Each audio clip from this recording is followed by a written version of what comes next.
सबसे पहले जिनकी दया से आज हमको मौका मिला इतना सुंदर गुरु बनाने के लिए, वह साहब श्री की चरणों में प्रणाम करती हूँ।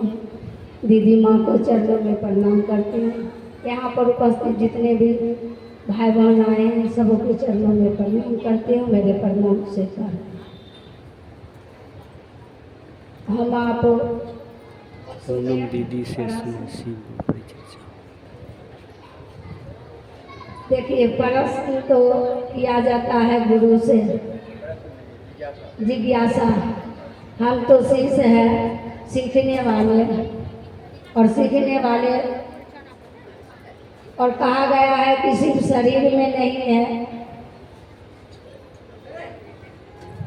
और जब हम आप किसी को कहते हैं, किसी भी भाई बहन के साहब के आदेश पर, जो साहब ने आदेश दिए 3 सूत्र के लिए, जब हम आप किसी को कहते हैं उस समय गुरु होते हैं, जब हम आप सुनते हैं तो शिष्य होते हैं। देखिए, भैया बोले जे लोग को दिखावत होता है, हम आप महादेव को गुरु बनाने के पूर्व में अभी भी लोग महादेव को देवता के रूप में पूजते हैं, मानते हैं। भले कहने के लिए हो कि हम देवता को नहीं पूजते हैं। उस समय का स्थिति, इस समय का स्थिति जमीन आसमान का फर्क है। पूजा से क्या मिलता है हमको आपको, और गुरु बनाने के बाद क्या मिला दिखना चाहिए।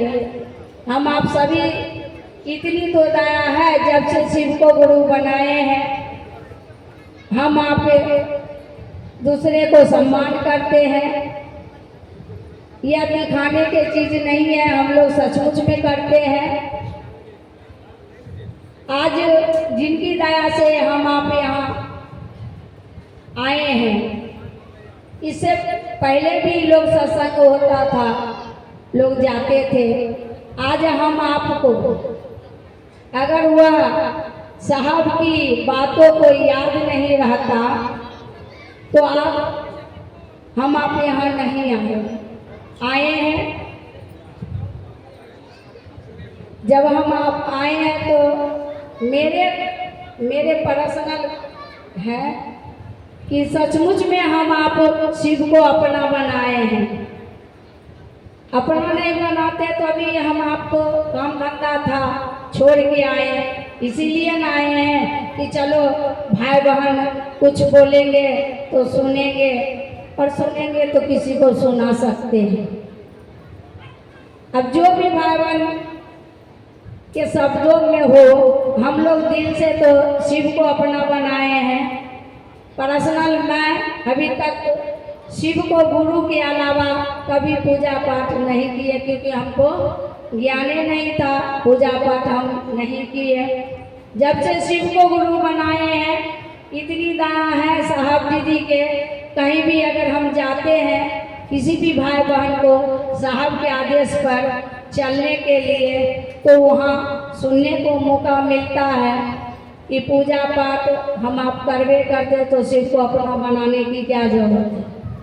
हम आप शिव को अपना बनाए इसलिए कि गुरु जो होते हैं वो ज्ञान देते हैं, और हम आप सभी जानते हैं ज्ञान के बिना कुछ नहीं होता है। मेरे पास बहुत सारा धन है और हमको ज्ञान ही नहीं है, तो वो धन बेकार हो जाते हैं। इसीलिए हम आप गुरु की तलाश में थे, और इतना सुंदर गुरु, इतना जो कहा गया है कि देवता है, साहब बता रहे थे, शरीर में थे तब भी हम लोग सुन रहे थे, अभी यूट्यूब पर सुनते हैं कि हम तो जानबो नहीं करते हैं शिव के बारे में, इतना जानते थे कि भगवान है। और जब सुनेंगे शिव भगवान गुरु हो सकते हैं, तो शिव भगवान गुरु क्यों नहीं, और गुरु बना लिए। आज हम आप उनकी दया से शिव को गुरु बनाए हैं, और उनका आदेश है कि दूसरे को तुम शिव शिव तक पहुंचाओ, जितना तुमने शिव को जाना उतना दूसरे को कहो। इसीलिए साहब कहे आओ चले शिव की ओर। एक किताब भी आया है कि आओ चले शिव की ओर, साहब अपनी जीवनी लिख दिए हैं और हम आप साहब से सुनते हैं। रहो तो शिव, करो तो शिव, सोचो तो शिव और बनो तो शिव, यानी शिव शिव करिए। हम आप उनके आदेश पे चलिए और दूसरे को भी सही रास्ता दिखाइए। ऐसा नहीं कि हम भी भटक जाएं और दूसरों को भी भटकाएं। इसीलिए हम लोग सही दिशा चलिएगा दीदी तो सही दशा भी मिलेगा।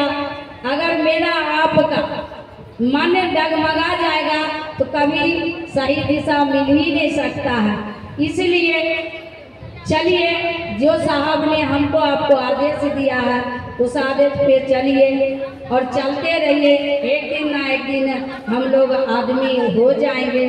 प्रयास करते हैं, हम लोग भी कहीं जाते हैं तो कोई भी भाई बहन कुछ बोलते हैं उनको सुनने की प्रयास करते हैं। साहब कहते हैं अगर एक एक वाणी सुनिएगा तो आपका जो अंदर का जो कचरा है वो निकल जाएगा और ये निकलेगा तब जब वह साहब दीदी की दया होंगे। चलिए, मैं हमको तो ना आया था सवाल पर जवाब करने के लिए। हम भी सोचेंगे सुनेंगे, कभी तो सुने ही नहीं थे, आज पहले बार सुने हैं। इसलिए दीदी भैया माफ़ कर दीजिए, मुझसे सवाल नहीं जवाब हुआ है मेरे समझ से। अब जाने महादेव साहब दीदी, यहाँ पर जितने भी भाई बहन उपस्थित हैं शारीरिक व शारीरिक अपने शिव की चर्चा सुन और समझ रहे हैं। तमाम भाई बहन को मैं पुनः प्रणाम करती हूँ, मेरे प्रणाम को स्वीकार।